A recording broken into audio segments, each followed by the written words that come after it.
So hi guys, yung ating topic ngayon ay about naman sa shadow ban. Sa mga hindi pa nakakaalam kung ano nga ba yung shadow ban.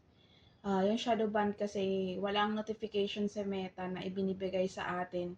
Basta-basta na lang niya tayong binibigyan ng violation na hindi natin alam. Magtataka na lang tayo na bumababa na yung ating reach, ang ating engagement at hindi na masyado kumakalat ang ating mga contents. Kung dating umaabot ng thousand views or engagement ka, ngayon halos hindi ka nga makapag 100 yan. Ibig sabihin, may shadow ban ka, may violation ka. So, ano ba yung mga dahilan kung bakit tayo nagkaka-shadow ban? So, number one na reason is spamming. Ano nga ba yung spamming behavior natin? Number one, yung pagka-content natin ng sunod-sunod or pagpo-post natin ng content ng sunod-sunod. Kailangan din natin guys ng time interval sa pagpo-post ng ating mga content. Hindi pwedeng every minute nagpo-post tayo. So, bigyan po natin ng time interval at least 1 to 2 hours bago mag-post ulit ng panibagong content. Next is yung pag-send natin ng mabilis na friend request or pagpa-follow-follow na ginagawa natin, yung mabilis na pagpa-follow-follow. Kumbaga, yung sa isang minuto nakapag-follow ka agad ng 30 people, 30 persons, yun, nakaka-spam po yun.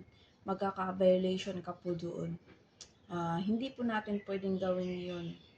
And then the next na dahilan is yung use natin ng maraming hashtag.